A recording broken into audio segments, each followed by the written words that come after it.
శుక్లాంబరధరం విష్ణుం శశివర్ణం చతుర్భుజం ప్రసన్నవదనం ఝాయేత్ సర్వవిఘ్నోపశాంతయే. గోమయంతో అలికిన భూమిపై దర్భలు పరిచి వాటిపై 4 హస్తముల ప్రమాణములు గల కృష్ణాజినం ఉంచవలను. దాని కంఠం తూర్పు వైపు ఉండాలి. గోవత్స నిమిత్తం చిన్న కృష్ణాజినం ఉంచాలి. వత్ససహితముగా ధేనువు ముఖం తూర్పు వైపుకను పాదములు ఉత్తరం వైపుకను ఉన్నట్టు భావించాలి. 4 భారముల గుడధేనువు సర్వదా ఉత్తమమని అంగీకరించబడింది. 1 భారం గుడంతో గోవత్సం నిర్మించాలి. 2 భారముల గోవు మధ్యములు, దానితో పాటు అర్ధభారం లేగదూడ ఉండాలి. 1 భారం గోవు కనిష్టం, దాని చతుర్థాంశంతో దూడను నిర్మించి దీనితో పాటు ఇయ్యాలి. గుడధేనువును తాను సంగ్రహించుకున్న గుడమును బట్టి నిర్మించాలి. 5 గురివెందులు 1 మాసము, 16 మాసములు 1 సువర్ణం, 4 సువర్ణములు 1 ఫలము, 100 ఫలములు 1 తుల, 20 తులములు 1 భారము, 4 అఢకములు 1 ద్రోణం. గుడ నిర్మితమగు ధేనువును వత్సమును సూక్ష్మ వస్త్రంతో కప్పాలి. వాటి చెవుల వద్ద శక్తులను, చరణస్థానములందు చెరుకు కర్రలను, నేత్రస్థానములందు పవిత్రములకు ముత్యములను, అలకస్థానములందు శ్వేతసూత్రమును, గంగడోలు దగ్గర శ్వేత కంబలమును, పృష్ఠభాగమున తామ్రమును, రోమస్థానమున శ్వేత చర్మమును, కనుబొమ్మల వద్ద విద్రుమములను, స్తనముల వద్ద నవనీతమును, పుచ్చస్థానమునందు పట్టు వస్త్రమును, అక్షిగోళక స్థానమునందు నీలమణులకు శృంగాభరణ స్థానమునందు సువర్ణ డెక్కల వద్ద వెండిని ఉంచాలి. దంతస్థానములందు వివిధ ఫలాలను, నాసికాస్థానమున సుగంధ ద్రవ్యాన్ని ఉంచి కంచలోహ పాత్రను కూడా ఉంచాలి. ద్విజశ్రేష్ఠ, ఈ విధంగా ధేనువును నిర్మించి కింది విధంగా ప్రార్థిస్తూ పూజించాలి. సకల ప్రాణుల లక్ష్మియు సకల దేవతలలో ఉండునది యాగో ధేనురూపిణి అయిన దేవి నాకు శాంతిని ప్రసాదించుగాక. తన శరీరం నందు ఉండి రుద్రాణి అను పేరుతో ప్రసిద్ధురాలు శంకరుని ప్రియతమ పత్ని ధేనురూపధారిణియగు దేవి నా పాపాలు నశింపచేయుగాక. విష్ణు వక్షస్థలమును లక్ష్మీ రూపంతో ఉండునదియో అగ్ని యొక్క స్వాహా రూపములను, చంద్ర సూర్య నక్షత్ర దేవతా శక్తి రూపములను ఉన్నదియో ధేనురూపిణియు అగు దేవి నాకు లక్ష్మినిచ్చుగాక. చతుర్ముఖిని సావిత్రియు, ధనాధీశుడగు కుబేరుని నిధియు, లోకపాల లక్ష్మి అగు ధేనుదేవి నాకు అభీష్ట వస్తువులిచ్చుగాక. దేవి, నీవు పితృదేవతల స్వధవు, యజ్ఞభోక్తయగు అగ్నికి సంబంధించిన స్వాహాదేవి నీవు. ధేను రూపమే ఉండి సమస్త పాపాలను తొలగించుచుందవు, అందుకే నాకు శాంతినిమ్ము. ఈ విధంగా శ్లోకం చదివి అభిమంత్రించబడిన ధేనువును బ్రాహ్మణునికి దానం చెయ్యాలి. దీనిచే మనుషుడు సకల యజ్ఞఫలాలు పొంది పాపరహితుడై భుక్తిముక్తులు రెంటినీ పొందును. సువర్ణ శృంగములతోనూ రజత కురములతోనూ కూడిన పాలనిచ్చు ఆవును, కాంసలోహ పాత్రను వస్త్ర దక్షిణలతో దానం చెయ్యాలి. ఇట్టి గోవును దానం చేసిన వాడు ఆ గోవుకు ఎన్ని రోమాలు ఉన్నవో అన్ని సంవత్సరాలు స్వర్గంలో నివసించును. కపిల గోవు దానం చేసిన వాడు 7 తరముల వారిని ఉద్ధరించును. సువర్ణ శృంగములు, రజత మండిత కురములు గల కపిల గోవును, కాంసలోహ పాత్రను యథాశక్తి దక్షిణతో దానం చేసిన వాడు భుక్తిముక్తులు పొందును. ఉభయతో ముఖియగు గోవును దానం చేసిన వాడు ఆవునకును దాని దూడకును ఎన్ని రోమాలుండునో అన్ని యుగముల వరకు స్వర్గమున సుఖములు అనుభవించును. ఉభయతోముఖ గోదానం కూడా పైన చెప్పిన విధంగానే చెయ్యాలి. మరణాసన్నుడుగా మానవుడు వత్ససహితమగు గోవును పూర్వోక్త విధానంతో దానం చెయ్యాలి. అత్యంత భయంకరమగు యమలోక ప్రవేశ ద్వారమందు తప్త జలముతో నిండిన వైతర్ని నది ప్రవహించుచుండును. దాన్ని తరించుటకే నేను కృష్ణవర్ణయగు వైతర్ని గోవును దానం చేయుచున్నాను. నానా దాన వర్ణనం. అగ్నిదేవుడు చెప్పెను, వశిష్ఠ, 10 గోవులున్నవాడు 1 గోవును, 100 గోవులున్నవాడు 10 గోవులను, 1000 గోవులున్నవాడు 100 గోవులను దానం చేయగా వారికి లభించే ఫలం సమముగానే ఉండను. కుబేరుని రాజధానియగు అలకాపురి యందు ఉన్న సువర్ణ నిర్మిత భవనాన గంధర్వులు అప్సరసులు విహరిస్తారు. సహస్ర గోదానం చేసిన వాడు అక్కడికి వెళ్ళును. శతగోదానములు చేసిన వాడు నరక సముద్రం నుండి విముక్తుడగను. వత్సదానం చేసిన వాడు స్వర్గంను పూజించబడను. గోదానం చేయుటచే దీర్ఘాయుర ఆరోగ్య సౌభాగ్యాలు లభించును, స్వర్గం ప్రాప్తించును. ఈ కింది మంత్రం చదువుతూ మహిషీదానం చేయుటచే సౌభాగ్యం లభించును. ఇంద్రాది లోకపాలుల మంగళమయ రాజమహిషి అయిన దేవి ఈ మహిషి దానం చేసిన పుణ్యంచే నాకు సకలాభీష్ట వస్తువులను ఇచ్చుగాక. ఏ మహిషిపుత్రుడు యమధర్మరాజుకు సహాయుడిగా నియుక్తుడైనాడో, ఏ మహిషి మహిషాసురుని తల్లియో ఆ దేవి నాకు వరములొసగుగాక. వృషభ దానం చే మనుష్యుడు స్వర్గమును పొందును. సంయుక్త హలపంక్తి అను దానం సమస్త ఫలప్రదం. కర్రతో తయారు చేసిన 10 నాగళ్ల పంక్తిని సువర్ణమయమక పట్టికతో ఒకదానితో ఒకటి కట్టాలి. ఒక్కొక్క హలంతో ఆవశ్యక సంఖ్యలో వృషభాలు ఉండాలి. వాటి దానం సంయుక్త హలపంక్తి దానం. ఈ దానం చేసిన వాడు స్వర్గంను పూజించబడను.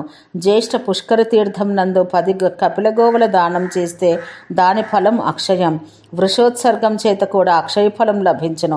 ఆబోతుకు చక్ర త్రిశూల ముద్రలు వేసి, దేవేశ్వర, నీవు సాక్షాత్తు 4 పాదములు గల ధర్మదేవతవు. ఈ 4 నీ ప్రియతములు.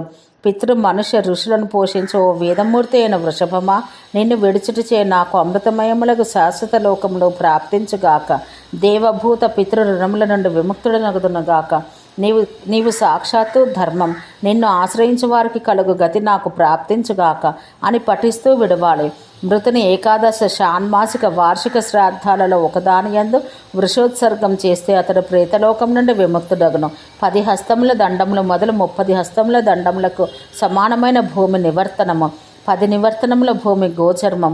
అంత భూమి దానం చేసినవాడు తన సమస్త పాపాలు నశింపచేసుకొనును. గోభూ సువర్ణయుక్త కృష్ణ మృగ చర్మమును దానం చేసినవాడు ఎన్ని పాపాలు చేసినా బ్రహ్మసాయుధ్యం పొందును.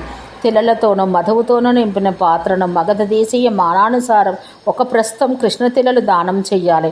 దీనితో పాటు ఉత్తమముగు శయ్యను కూడా దానం చేయుటచే దాత భుక్తిముక్తులు పొందును. స్వర్ణంతో తన ప్రతిమ చేయించి దానం చేయువాడు స్వర్గం పొందును. విశాలముగు ఇల్లు కట్టించి దానం చేయువాడు భోగమోక్షాలు పొందును. గృహమును, మఠమును, ధర్మశాలను, ఆవాస స్థానమును దానం చేసిన వాడు స్వర్గంన సుఖములు అనుభవించును. గోశాల నిర్మించి దానం చేయువాడు పాపరహితుడై స్వర్గం పొందును. యమునికి సంబంధించిన మహిషమును దానం చేసిన వాడు పాపరహితుడై స్వర్గం పొందును. దేవతా సహితులకు బ్రహ్మ విష్ణు మహేశ్వరుల మధ్య పాసధారి యొక్క యమదూత మూర్తి స్థాపించి ఆ యమదూత శిరస్సు ఖండించి ఆ మూర్తితో కూడిన మండలాన్ని బ్రాహ్మణునికి దానం చెయ్యాలి. ఇట్లు చేయుటచే దాత స్వర్గానికి వెళ్ళను. కానీ ఆ త్రిముఖమును పట్టిన బ్రాహ్మణునికి పాపం సంక్రమించను. వెండి చక్రం ఒకటి చేయించి దాన్ని నీటిలో ఉంచి దాని నిమిత్తం హోమాలు చేసి దాన్ని బ్రాహ్మణునికి దానం చేస్తే అది కాలచక్ర దానం. తన బరువుతో సమానమైన బరువు గల ఇనుము దానం చేయువాడు నరకమున పడడు. 8 ఫలముల లోహదండమును వస్త్రం చుట్టి దానం చేయువానికి యమదండ భయం ఉండదు. దీర్ఘాయువును కోరువాడు మృత్యుంజయును ఉద్దేశించి ఫలములు, మూలములు, ద్రవ్యము అన్నింటినీ ఒక్కసారి కానీ వేరువేరుగా కానీ దానం చెయ్యాలి. కృష్ణతిలలతో పురుషుని చేసి వెండి దంతములో బంగారు కండ్లు అమర్చాలి. మాలను ధరించి దీర్ఘాకారంతో ఉన్న ఆ పురుషుని కుడి చేతిలో ఎత్తిన ఖడ్గం ఉండవలెను. ఎర్రని వస్త్రంలో జపాపుష్పములు, శంఖమాల ధరించి ఉండాలి. 2 పాదములందు పాదుకలు, పార్శ్వాన నల్లని కంబలి ఉండాలి. ఎడమ చేతిలో మాంసపిండం ఉండాలి. ఈ విధంగా కాలపురుషుని నిర్మించి గంధాది ద్రవ్యాలతో పూజించి బ్రాహ్మణునికి దానమియ్యాలి. ఇట్లు చేసిన దాత వ్యాధి మృత్యురహితుడై రాజరాజేశ్వరుడగును. బ్రాహ్మణునికి 2 ఎద్దుల దానం చేసిన వాడు భుక్తిముక్తులు పొందును. సువర్ణదానం చేయువానికి అభీష్ట వస్తుసిద్ధి అగును. సువర్ణదానం సఫలమగటకు వెండి దక్షిణగా ఇవ్వాలి. అన్యదానముల సాద్గుణ్యం నిమిత్తం సువర్ణ దక్షిణ మంచిది. సువర్ణమే కాక రజతము, తామ్రము, తండులములు, ధాన్యములు కూడా దక్షిణకు తగినవి. నిత్య శ్రాద్ధ, నిత్య దేవ పూజాదులందు దక్షిణ ఇవ్వవలసిన పని లేదు. పితృకార్యమందు రజత దక్షిణ ధర్మార్థ కామప్రదం. భూమి దానం చేసిన శాంతి చిత్తుడై పితృలోకంలో ఉన్న పితృదేవతలను, దేవలోకంలో ఉన్న దేవతలను కూడా పూర్తిగా సంతృప్తిపరచును. సస్యములతో నిండి ఉన్న చిన్న పల్లె, గ్రామము, కర్వటము, 100 నివర్తనముల ప్రమాణము లేదా దానిలో సగం ప్రమాణమును నిర్మించిన గృహాధికము, గోచర్మ ప్రమాణం గల 10 నివర్తనముల భూమిని దానం చేసినవాడు అన్నీ పొందును. తైలబిందువు నీటిపై కానీ భూమిపై కానీ పడి వ్యాపించినట్లు అన్ని దానముల ఫలము 1 జన్మ వరకు ఉండను. స్వర్గభూ గౌరీ కన్యాదాన ఫలం 7 జన్మల వరకు స్థిరంగా ఉండను. కన్యాదానం చేసినవాడు 21 తరములను నరకం నుండి ఉద్ధరించి బ్రహ్మలోకం పొందును. దక్షిణా సహితంగా గజదానం చేసిన వాడు పాపరహితుడై స్వర్గం చేరును. అశ్వదానం చేయుటచే దీర్ఘాయుర ఆరోగ్య సౌభాగ్య స్వర్గములు పొందును. శ్రేష్ఠ బ్రాహ్మణులకు దాసీదానం చేయువాడు అప్సర స్త్రీల లోకమున సుఖంను అనుభవించును. 500 ఫలములు లేదా 250 ఫలములు, 125 ఫలములు లేదా వాటిలో సగం ఫలములు బరువుగల తామ్రపాత్రను దానం చేసిన వాడు భుక్తిముక్తులు పొందును. వృషభ సహిత శకటదానం చేసిన వాడు విమానంపై స్వర్గానికి వెళ్ళును. వస్త్రదానంతో ఆయురారోగ్యంలో అక్షయ స్వర్గప్రాప్తి కలుగును. ధాన్యము, గోధుమలు, అగ్రహాయని తండులంలో జొన్నలు మొదలైనవి దానం చేయువాడు స్వర్గం పొందును. ఆసనం, ధాతు నిర్మిత పాత్రను, లవణము, సుగంధి, చందనం, ధూపదీపములు, తాంబూలం, ఇనుము, వెండి, రత్నములు, వివిధ దివ్య పదార్థములు దానం చేయువాడు భుక్తిముక్తులు పొందును. తిలలను, తిలపాత్రను దానం చేసినవాడు స్వర్గసుఖం పొందును. అన్నదానం మించిన దానమేది లేదు, ఉండబోదు. గజ, అశ్వరథ, దాసదాసీ గృహాదులు దానము అన్నదానం యొక్క 16వ కళకు కూడా సరితూగవు. మహాపాపములు చేసిన వాడు కూడా అన్నదానం చేస్తే ఆ పాపములన్నింటి నుండి విముక్తుడై అక్షయలోకం పొందును. జలమును, పానపాత్రం దాన చేసిన వాడు భుక్తిముక్తులు పొందును. శీతాకాలం నందు మార్గమధ్యాదులందు అగ్నిని, కట్టెలను ఇచ్చేవాడు తేజోయుక్తుడై స్వర్గం నందు దేవత, గంధర్వ, అప్సరాదులు చే సేవించబడును. ఘృతతైల లవణదానం చేసిన వానికి అన్నయూ లభించును. ఛత్రపాదుక, కాష్టాదులు దానం చేసిన వాడు స్వర్గంలో సుఖంగా నివసించును. ప్రతిపదాది పుణ్యతిథులందు, విష్కంభాది యోగంలందు, చైత్రాది మాసంలందు, సంవత్సర ఆరంభం నందును, అశ్వన్యాది నక్షత్రంలందు విష్ణు, శివ, బ్రహ్మ, లోకపాలాదులను అర్చించి చేసిన దానం మహాఫలప్రదం. వృక్ష, ఉద్యాన, భోజన, వాహనాదులను పాదములకు మర్దించుటకై తైలాధికమిచ్చిన మానవుడు భుక్తిముక్తులు పొందును. ఓం శాంతి శాంతి శాంతి.